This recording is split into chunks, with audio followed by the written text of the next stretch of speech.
बिस्मिल्लाहिर्रहमानिर्रहीम। अस्सलाम वालेकुम नाज़रीन, आप यूट्यूब चैनल देख रहे हैं। मैं इमरान खान हूँ। कुछ बहुत बड़े बड़े सवालात पैदा हो गए बशीर मेमन को लेकर। ये एक मिज़ाइल लॉन्च किया गया था इस हुकूमत के ख़िलाफ़, लेकिन वो ठुस हो गया और ख़ुद ही हो गया और ख़ुद ही पोल खुलना शुरू हो गए। कुछ ऐसे सवालात पैदा हुए जिन सवालात के जवाब उनके पास थे नहीं।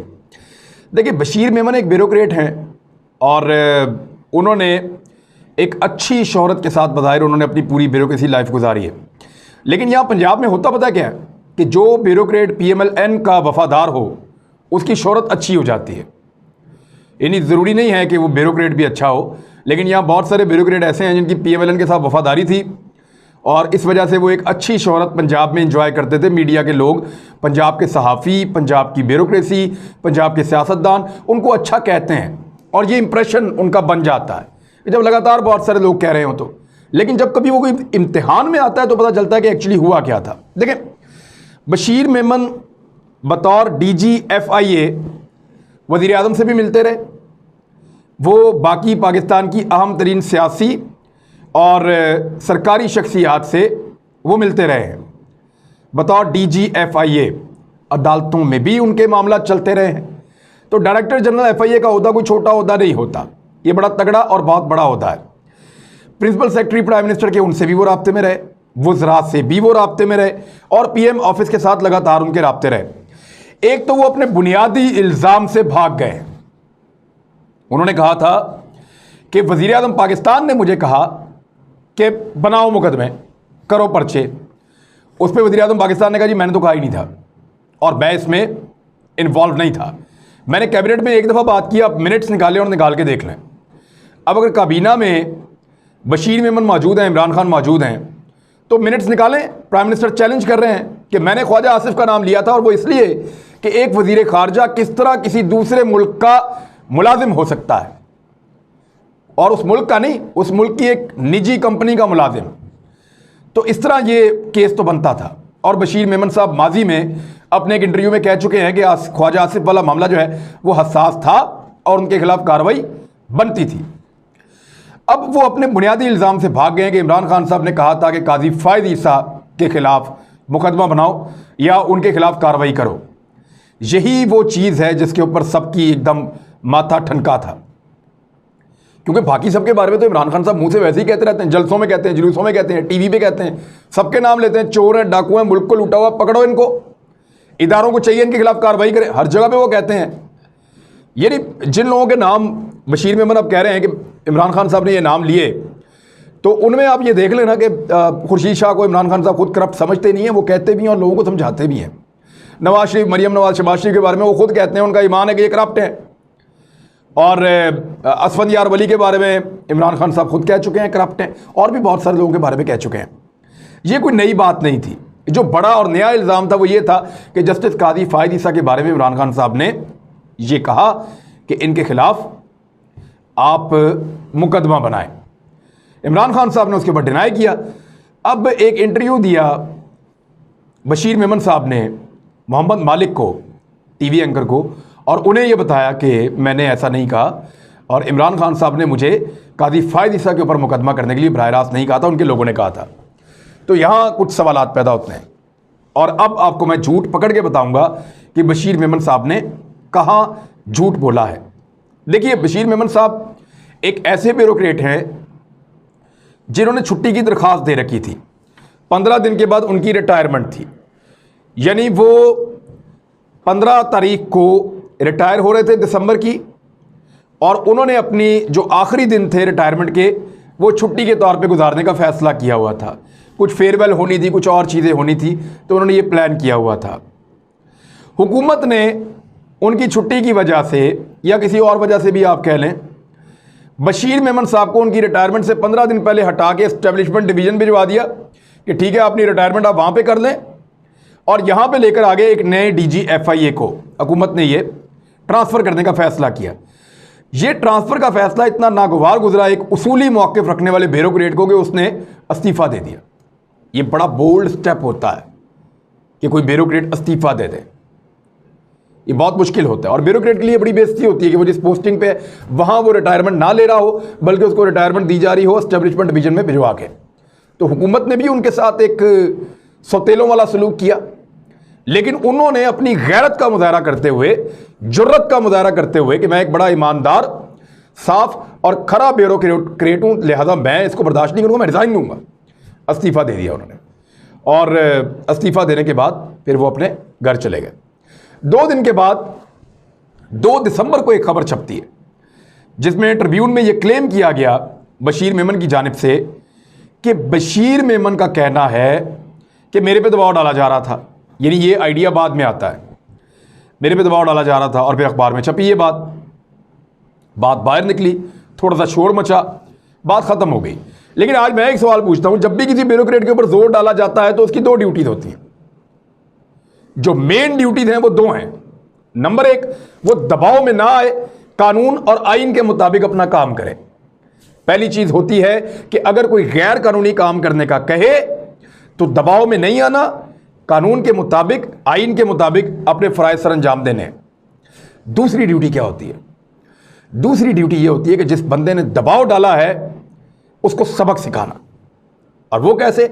उसका तरीकाकार कानून के अंदर मौजूद है कि जब भी किसी ब्यूरोक्रेट के ऊपर दबाव आता है तो उसको रिपोर्ट करना होता है, उसको बताना होता है। मिसाल के तौर पे आप किसी पुलिस वाले के ऊपर दबाव डालते हैं और बेजा दबाव डालते हैं, उसको प्रेशराइज करते हैं, वो गलत काम नहीं करना चाह रहा तो वो रिपोर्ट करेगा, वो अपने सीनियर को रिपोर्ट भिजवाएगा, और ये उसका एक डेकोरम है, उसका एक प्रोसीजर है, तकाजा है उसकी नौकरी का कि वो अपने एसपी को, एसएसपी को, डीआईजी को वो ये बताएगा कि फलां बंदा मेरे से फलां गलत काम करवाना चाह रहा है, लिहाजा मुझे प्रोटेक्ट किया जाए और इस सिलसिले को बंद किया जाए। या रिपोर्ट करना बहुत ज़रूरी है, क्योंकि वो बंदा भी, कोई अगर सरकारी ओहदे के ऊपर दूसरा बंदा बैठा हुआ है, यानी एक डीएसपी एक एसएचओ को गलत काम करने को कह रहा है, तो अव्वल तो एसएचओ गलत काम नहीं करेगा, लेकिन उस डीएसपी के बारे में सीनियर अथॉरिटीज़ को आगाह करेगा। तो पहली चीज़ यह है कि बशीर मेमन भाग गए कि इमरान खान ने उन्हें कहा कि मुकदमे बनाओ। अब जब बशीर मेमन भाग गए तो इमरान खान तो हो गए इस इल्ज़ाम से बरी। अब इल्ज़ाम किन के ऊपर रह गया? इल्ज़ाम रह गया फ़रोग नसीम पे, इल्ज़ाम रह गया प्राइम मिनिस्टर हाउस के कुछ लोगों पे, या शहजाद अकबर पे। अब उनके ऊपर इल्ज़ाम है और बशीर मेमन कह रहे हैं कि ये मुझे बार बार दबाव में ले रहे थे। तो बशीर मेमन बताएंगे कि क्या उन्होंने किसी जगह पर रिपोर्ट किया? यानी 5 से 6 ऐसे फोरम थे जहां पे वो रिपोर्ट कर सकते थे। बशीर मेमन सेक्रेटरी दाखिला को बता सकते थे, वजीर दाखिला को बता सकते थे, Bashir Memon prime minister house को आगाह कर सकते थे, Bashir Memon principal secretary to prime minister को बता सकते थे, बशीर मेमन प्राइम मिनिस्टर से मिलते रहे, कभी उन्होंने उनको कहा हो कि जनाब आपके बंदे मेरे ऊपर गलत काम के लिए दबाव डाल रहे हैं? Not a single report. एक दफा भी इस शख्स ने रिपोर्ट नहीं किया, उन्होंने कभी रिपोर्ट नहीं किया। उन्होंने नून लीग के दौर में कभी रिपोर्ट नहीं किया, उन्होंने पाकिस्तान तहरीक इंसाफ के दौर में कभी रिपोर्ट नहीं किया। लेकिन अब वो ये क्लेम कर रहे हैं, यानी रिपोर्ट ना करना खुद एक खिलाफ वर्जी है उस मुकाम की जहां पे वो बैठे हुए थे। यानी कोई आदमी आता है और आपको रिश्वत देता है तो वो एक जुर्म कर रहा है। आपने रिश्वत नहीं ली, आपने अच्छा काम किया, लेकिन उसके जुर्म को आपने बेनकाब नहीं किया। आपने पीसीबी के कभी कानून पढ़े? वो क्या है? कई खिलाड़ियों पे बैन सिर्फ इसलिए लग जाता है कि उनको रिश्वत ऑफर की गई और उन्होंने जाके पीसीबी को आगाह नहीं किया। आप देख लें, बेशुमार कई मुल्कों के खिलाड़ी हैं जिन्होंने आईसीसी को, अपने अपने क्रिकेट बोर्ड को या अपनी इंतजामिया को बताया नहीं कि फलां वक्त में फलां बंदा मुझे आके मिला था, उसने मुझे इतने पैसे रिश्वत ऑफर की थी, वो मेरे से ये गलत काम करवाना चाह रहा था, मैं आपको रिपोर्ट कर रहा हूं। जिम्मेदारी है, जो इस जिम्मेदारी से भागता है उसके ऊपर बैन लग जाता है, उसको जवाब देना पड़ता है।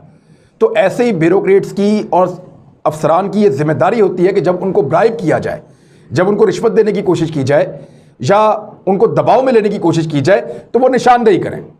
अगर वो निशानदेही नहीं करेंगे तो दबाव बढ़ता जाएगा, फिर मुआशरे के अंदर ये एक कॉमन प्रैक्टिस बन जाएगी। लिहाजा उसकी निशानदेही इन्होंने किसी जगह पे कभी नहीं की। कोई एक रिटन ईमेल, कोई एक मैसेज, कोई एक पैगाम, कोई एक लेटर, कोई एक शिकायत किसी जगह पे बशीर मेमन ने कभी नहीं कहा। एक ऐसा ऑफिसर जो बहुत गैरतमंद है, एक ऐसा ऑफिसर जो कंप्रोमाइज़ नहीं करता, उसूलों पर समझौता नहीं करता, उसको बार बार दबाव में लिया जा रहा है और वो कभी नहीं बोला। मुमकिन है हो नहीं सकता जो आदमी नौकरी से 15 दिन पहले इस्तीफा दे दे वो इतना कमज़ोर हो कि वो कभी ज़्यादती के खिलाफ बोले ही ना। तो वज़ीर-ए-आज़म पाकिस्तान पे इल्ज़ाम तो उन्होंने लगा दिया, अब इल्ज़ाम से वो भाग रहे हैं, लेकिन मेरी इत्तला के मुताबिक इनको भागने नहीं दिया जाएगा। चंद दिन पहले इन्होंने एक जाली ब्रांड के साथ एक कंपनी का घी बना रहे थे और इस्तेमाल कर रहे थे उनका नाम। उन्होंने इनके खिलाफ अखबारों में इश्तिहार भी दिए और अखबारों में इश्तिहार देने के बाद इनके खिलाफ दरखास्तें भी दी। इनके खिलाफ क्योंकि कार्रवाई शुरू होने वाली थी तो इन्होंने सारे मामले को पॉलिटिसाइज किया ताकि जब मुझे ये मारेंगे तो मैं कहूँगा या मुझे माली नुकसान होगा मैं कहूँगा देखें मेरे से बदला ले रहे हैं। ये पॉलिटिकल तरीका है पाकिस्तान में। कैसे, मैं आपको बताता हूँ। ऐसे कि अगर आज मरियम नवाज़ को पता चले कि वो 4 दिन बाद गिरफ्तार होंगी तो वो ज़रा अपनी गालियों की रफ्तार तेज़ कर देंगे नून लीग वाले। मरियम नवाज़ अपनी जो अल्फाज है उनके चुनाव में गैर मुतात हो जाएंगी और बहुत ज़्यादा बौछाड़ कर देंगी। और जैसे ही गिरफ्तार हुई, देखा मेरी ज़ुबान बंद करने के लिए, अभी तो मैंने बोलना शुरू ही किया था। बिलावल को अगर आज पता चल जाए कि वो गिरफ्तार होने वाले हैं या जरदारी साहब, तो वो फौरी तौर पे पहले ही कोशिश करेंगे कि हम बच जाएं।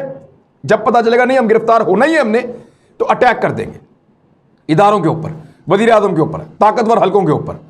और उस अटैक का नतीजा क्या निकलेगा कि जैसे ही वो गिरफ्तार होंगे सारे कहेंगे देखा वो बोलता था उसकी ज़ुबान बंद करवा दी। तो बशीर मेमन ने वो फार्मूला इस्तेमाल किया कि इससे पहले कि हमारे खिलाफ कानूनी कार्रवाई हो, हमने 2 नंबरी की हुई है, किसी के और के नाम के साथ हम यहाँ फैक्ट्रियाँ चला रहे हैं और पैसा बना रहे हैं, इससे पहले कि हम पकड़े जाएं हम इतना शोर मचाते हैं कि जब हमारे खिलाफ कार्रवाई होगी तो सारे ये समझेंगे कि क्योंकि बशीर मेमन बोलता था, क्योंकि बशीर मेमन सच बता रहा था, इसलिए उसकी फैक्ट्रियों के ऊपर छापे पड़ रहे हैं। और फिर ये छापे रिपोर्ट किसने किए? हामिद मीर तक ने तो किए हैं, उसको ट्वीट में लिख लिख के, और बहुत सारे सहाफ़ियों ने किए हैं।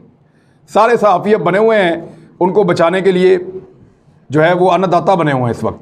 सारे सहाफ़ी जो PMLN के ख़ास तौर पे वो कोशिश कर रहे हैं कि किसी तरह बशीर मेमन को प्रोटेक्ट किया जाए। कोशिश क्या कर रहे हैं? ड्यूटी लगी हुई है, ड्यूटी भी तो पूरी करनी होती है लोगों ने। लेकिन मामला ये है कि यहाँ ये तरीका वारदात है। मिसाल के तौर पर मुझे पता चला कि कल मुझे अदलिया ने बुला के और मुझे सज़ा दे देनी है किसी बात के अंदर, तो मैं आज ही पाकिस्तान की अदलिया के खिलाफ बहुत ज़्यादा बोलना शुरू हो जाऊँ। या मुझे पता चले कल मुझे पुलिस गिरफ्तार कर देगी, आज मैं पुलिस के खिलाफ एक प्रोग्राम कर दूँ ताकि जब कल मुझे पुलिस गिरफ्तार कर दे मैं कहूँ देखा मुझे बोलने से रोकने के लिए इन्होंने मुझे गिरफ्तार किया। ये है वो तरीका वारदात जो पाकिस्तान की पॉलिटिकल पार्टीज़ का, और एग्जैक्टली यही तरीका बशीर मेमन ने भी इस्तेमाल किया है। और सबसे बड़ा सवाल पता क्या है? सबसे बड़ा सवाल ये है कि अगर इमरान खान ये सारे गलत काम बशीर मेमन से करवाना चाहता था और वो नहीं कर रहा था, तो बशीर मेमन के बाद कौन आया? वाजिद ज़िया। इमरान खान ने वो सारे काम वाजिद ज़िया से क्यों नहीं करवा लिए? वो तो सारे बंदे बाहर हैं, कोई मुकदमा नहीं हुआ, कोई कार्रवाई नहीं हुई। यानी बशीर मेमन ने नहीं किया तो वाजिद ज़िया तो करेगा, लेकिन वाजिद ज़िया से भी नहीं करवाया गया। इसका मतलब है ये कहानी है, और इस कहानी को कोई पीछे से बैठ के डायरेक्शन दे रहा है, और जो डायरेक्शन दे रहे हैं उनकी एक टेलीफोनिक कॉल जो है वो पता भी चल गई। मैंने आपको बताया था कि इसहाक डार ने राब्ता किया है 28 तारीख को, 28 अप्रैल को राब्ता किया है बशीर मेमन से, और उससे बातचीत में उसको अपनी हमायत का यकीन दिलाया है और ये कहा है कि बशीर मेमन साहब अपने आप को अकेला मत समझें, हम अपोजिशन में भी आपके साथ हैं, और अगर कल हमें हुकूमत मिली तो हम आपकी खिदमात को और आपको याद रखेंगे। तो बशीर मेमन साहब जो है वो पेवस्ता रहें शजर से, उम्मीदें बहार रखें। लेट्स सी होता क्या है। बहरहाल एक्सपोज हो गए बहुत बुरी तरह, झूठ पकड़ा गया है। अब तक के लिए इतने, अपना ख्याल रखिएगा, इस चैनल का भी। अल्लाह हाफ़िज़।